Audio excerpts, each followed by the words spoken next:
our last class, we mentioned quite a few things, including the 5 kingdom truths. You might remember the 5 kingdom truths. And right now you might want to take some time to review your notes so you can freshen up on those 5 kingdom truths, just the names and a general idea of what they are. Today we're going to go ahead and build up those 5 kingdom truths and discuss Zoe Living, the 8 anchors, and more. So you might want to go back, just look at the list, origin, tribulation, etc., and go from there. One important thing to remember about the 5 kingdom truths is that they must be realized inwardly and fully in order to be effective in your life.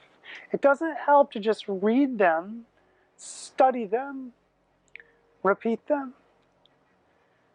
Say you are a miserable person, for example.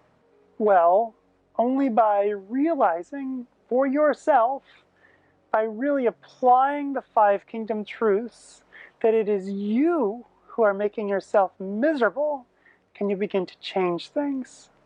Until then, until you apply the 5 kingdom truths and realize that you are being a miserable person and therefore making yourself miserable, you will actually blame your dissatisfaction on everything besides yourself.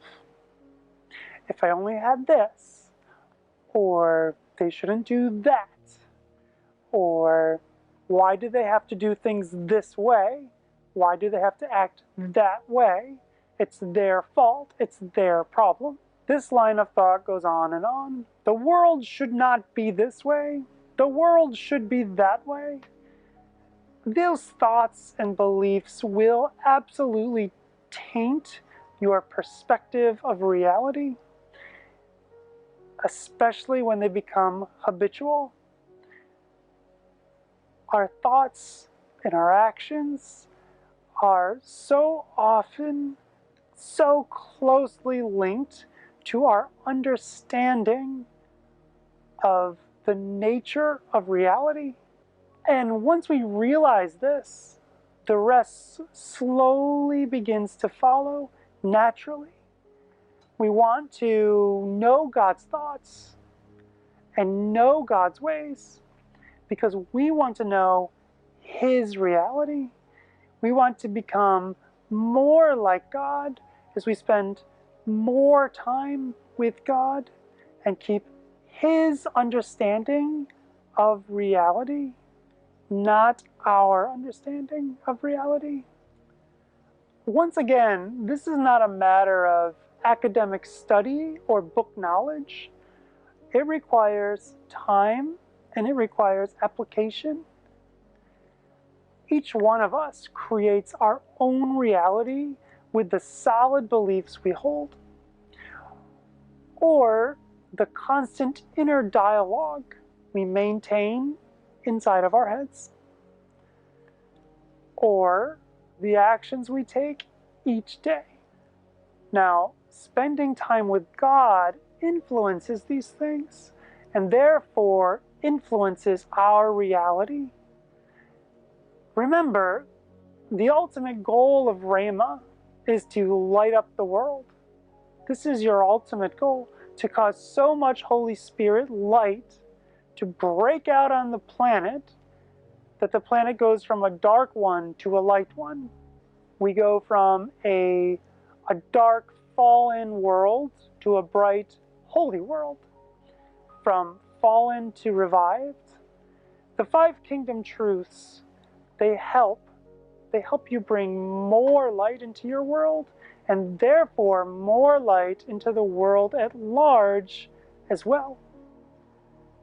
When we are radiating light and living as children of God, we have hit another goal. That goal is Zoe Living. What is Zoe Living? Zoe Living is the complete cessation of tribulations. This is achieved by eradicating self-focus in the mind. Self-focus leads to orphan thinking, to mindsets of a victim, and much more.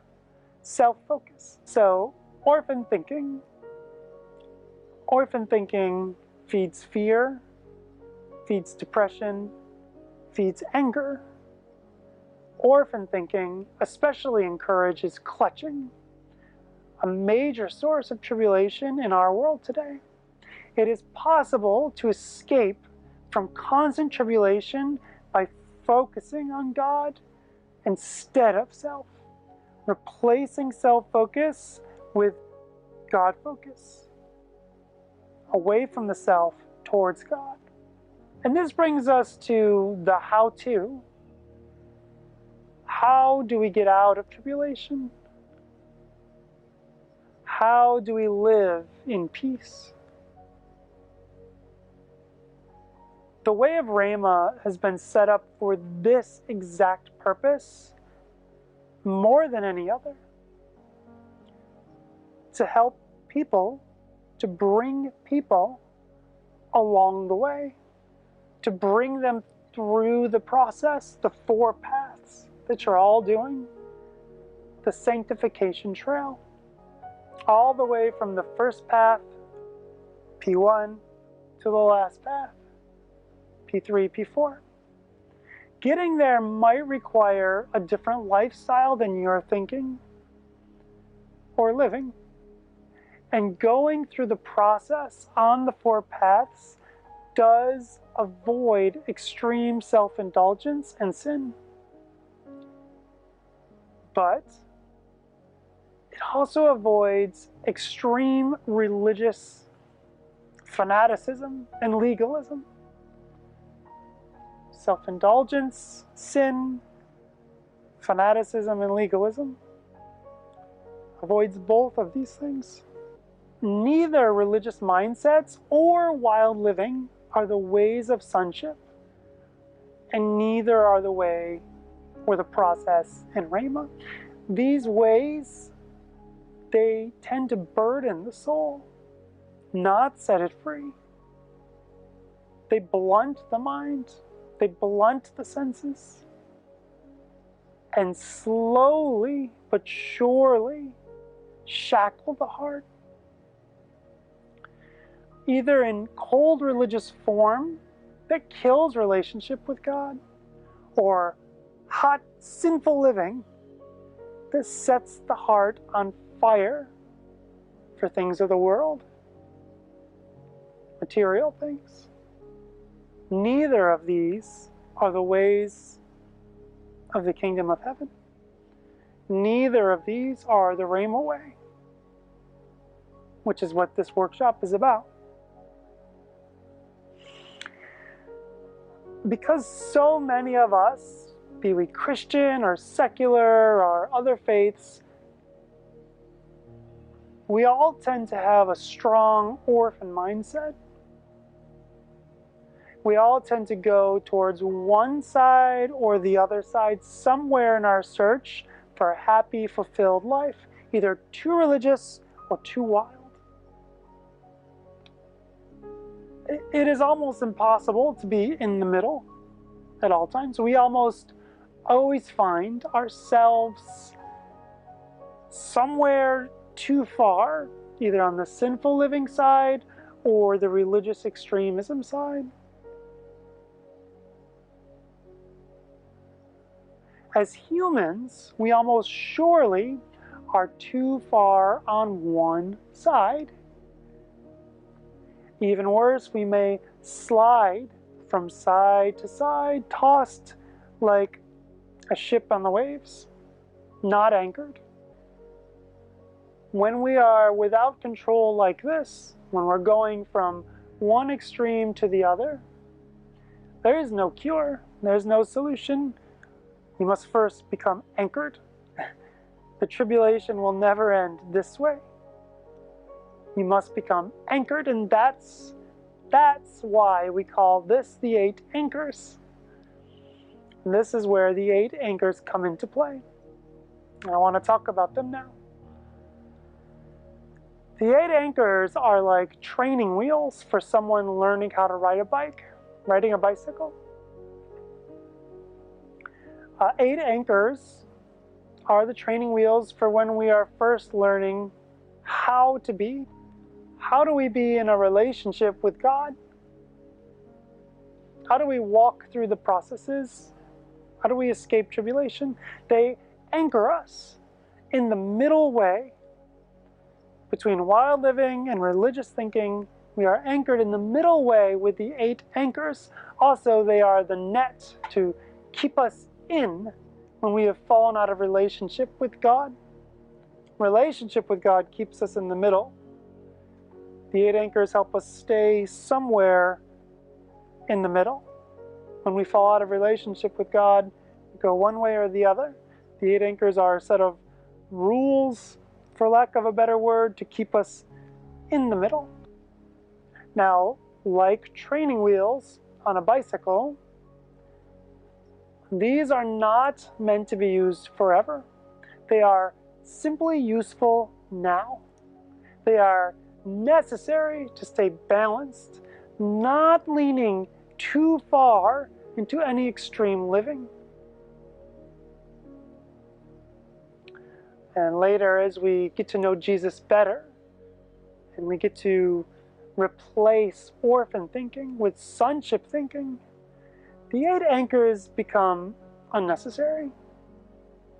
And actually, they must be discarded eventually. If they are not discarded eventually,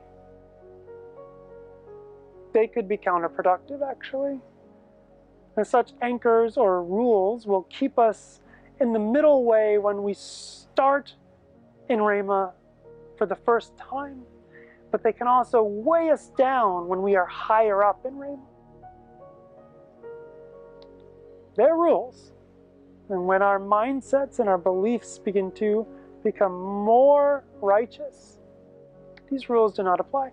But what are the anchors? I will quickly list them now. As with other topics that we have mentioned in this workshop, it's an introduction workshop. It's very broad and shallow. I will only list them now. List the 5 kingdom truths. List the 8 anchors. I will only list them now. We will review them fully in other lessons. And the 8 anchors are right understanding, right thoughts, right speech, right action, right livelihood, right effort, right concentration, right mindfulness. Again, we'll talk much more about these in later classes. This is just to introduce them to you. Write them down. The more you write them down, the more they'll be remembered later. The 8 anchors. So, more than wanting to know, I must know what the anchors are, I must know what they mean. More than that, I'd like you to just understand what we said they were. Why are they here? Why do they exist? Think about how rules like these anchors are needed, like training wheels on a bike in the beginning. When you were riding your bike and you got really good at it, the last thing you needed was training wheels. They were actually slower, slowing you down. So it is with the 8 anchors as well. So I think now seems like a good place to end this class for today. It's a bit of a short class, but we did discuss a few things. We discussed the 8 anchors. We discussed a little bit about reality. Some small topics besides that.